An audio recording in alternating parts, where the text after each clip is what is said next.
Hello friends and greetings for the day. Welcome back to another tutorial on ISTQB Test Automation Engineer certification. We are in chapter 6 talking about test automation reporting and matrices, and as a part of it we are still in 6.1 covering the next segment of it, that is 6.1.2, that is data from the test automation solution and the system under test to better understand the test results. As a part of this, we will be trying to understand how this data can be utilized to reflect them as a part of the test results.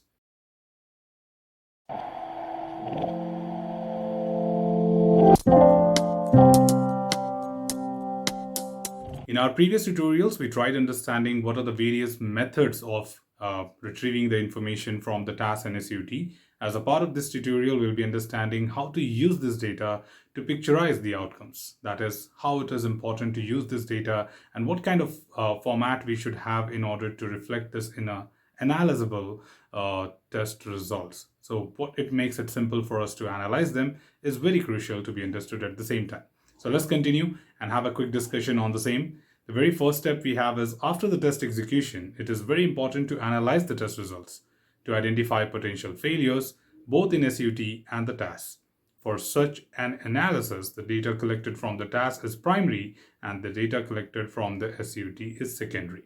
And here we do include things like analyze the test environment data to support proper sizing of the test automation, includes cluster and resources like CPU and RAM, single versus multi-browsers, which is like cross-browser test execution, also includes compare test results of previous test executions and determine how to use web logs to monitor software usage. The very first and foremost important thing here to understand is a very common thing, that is how exactly we would look forward to pass on the message to the result viewer that what is the data collected. It is also important to understand when a failure happens, when there is an interconnectivity between SUT and TAS, or in simple word, I would say a TAS is being executed on the SUT, and then there is a failure which just happened. Of course, it might be very important for us to understand whether the failure happened from the SUT or from the TAS, because the TAS have several components, and at the same time, we are looking forward to find defects in SUT. So a failure is always a candidate of peer analysis to understand whether it was a script, whether it was a data, whether it was any other component of the task, or was it the SUT itself. And that is where the data to be collected is very, very important. And this data has to showcase every single minute information related to the task components, which becomes my primary, and same way the SUT becomes secondary, because we always strive to first check the task solution, that if there was anything wrong with that, and then if we don't find any problem with the task based on the analysis, we look forward to see if it was a problem with the SUT. And it's not necessary in testing that every single failure results into a defect detection. That's very important to understand. It might be also possible that SUT failed to load in order to perform that activity, or there was a contradicting interface or wrong protocol selected to perform that activity. And that is where we may say that not every single failure results into a defect. To further add here, of course, we will be discussing beyond the boundaries, and we'll be also understanding what are the process involved in analyzing these issues. So yes, when it comes to the test execution failures, it need to be analyzed as there are potential issues. And this is like 5-step process. Of course, start with check if the same failure happened in the previous test executions. This might be a known defect either in the SUT or the TAS.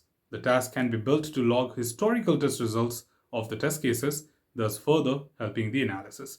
I think the point number 1 should be very clear to every one of us, because in the previous tutorial we told you that we look forward to collect this data which reflects a trend report talking about the previous executions at the same time the current execution.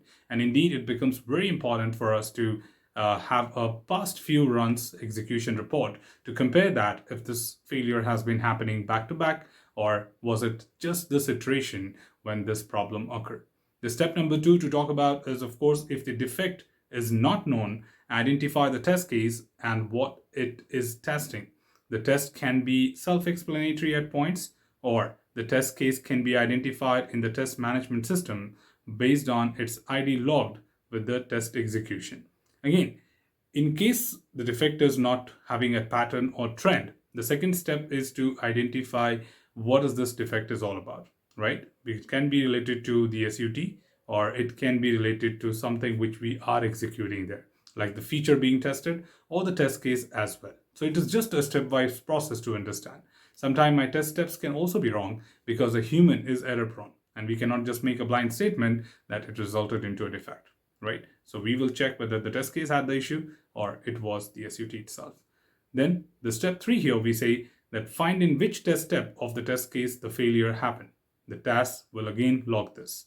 Very straightforward. So let's move to step 4.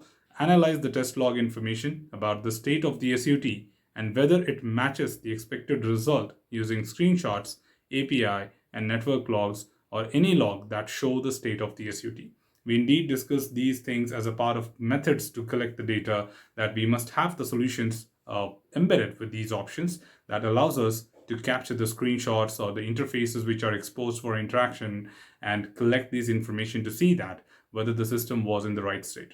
If you just go a moment back, we just told you that it is important for us to understand whether the issue was with the system, in terms of like, what if the system was not loaded and the action was performed? So that's just a synchronization timeout issue, and we can deal it with increasing a little bit of time limit, but not necessarily a defect identified. And finally, the step 5, which talks about if the state of the SUT is not what was expected, log a defect in the defect management system. Make sure to indicate all the necessary defect information and the logs that justify that it is a defect. So indeed, if everything was happening as per the expectation, in the sense like where the system should be, but say for example, this is not what was expected to happen and your actual is not meeting the expected, that is where we conclude that it is a defect, and we log a formal defect report which the other stakeholders can look into and assist us with resolution of the same. So that's pretty much the sequential process of understanding how we can conduct an analysis, as there could be multiple ways or multiple points where we could have gone wrong, and we look forward to analyze them deeply to conclude whether it's actually a defect or something has to be rectified. Further to continue here, the last segment we are talking about is how exactly this can be further discussed in order to reflect in the form of test results. When there is a failure, it is possible for the actual result and the expected result of the SUT to match. In this case, most likely the task contains a defect which needs to be fixed, or an invisible mismatch is present. So on the other hand, of course, I can have issues with my task, and in this case, the SUT will match with the expected. So the failure is now related to task itself. Also to add here, another situation that can occur is if the test environment is not available during the test run, or only partially available. In this case, all the test cases can fail either with the same defect, or if part of the system are down with the seemingly real features. To identify the root cause of such defects, the SUT logs can be analyzed, which will show if there were any test environment outages at the time of the test run. So talking about particular components in the task, so either it can be your script, it can be your data, or can be even your environment availability. In case the environment was not up and running or not available at that point of time, then you may have multiple iteration or multiple test failure as a pattern to help you identify that.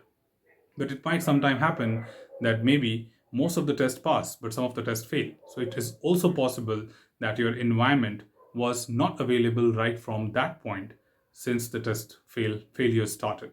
And that is where we can further understand that there could be possibilities of environment not being available, why your executions fail. Also to discuss, if the SUT implements audit logs for the user interactions, it helps to analyze the test results. There is usually a unique ID added to the interactions with the same ID for each subsequent call and integrations in the system. In this way, knowing the unique ID of a request or interaction, the behavior of the system can be observed and traced back. So we understand the need and significance of having audit log as a part of TAS or the other tools, or maybe the SUT as well. The audit logs create event logs, and every single interaction which is made by system or human on the platform, or be it about a system, be it about an environment, be it about the tools which we're using in TAS, this would create an event ID. And these IDs can be very much correlated to that of other events, and we can easily identify that what was that event which was happening, and we could come to the conclusion that what could be the resulting event which resulted into the failure. And finally, to talk about here, that is this unique ID is usually called a correlation ID or trace ID. This can be logged by the task to help analyze the results, which would certainly help me to understand the deeper dive that what exactly was the reason for the exact failure. Remember one thing, the whole discussion finalizes on one thing, that how exactly we use the data to reflect the right results on the screen, and analysis of the information is very much important. That means the investigation plays a vital role before we conclude the verdict. So it is very important for us to be aware of what kind of information we are gathering, then what are the different methods to do that, and then how this information can help us in return to analyze the results when a failure happened between SUT and TAS. With that, we can conclude this particular tutorial. So that's all from this particular tutorial team. Should you have anything else, feel free to comment below. I'm always there to address your queries and answer them well. Till then, keep learning, keep exploring, keep understanding the context. Thanks for watching the video team, and happy learning.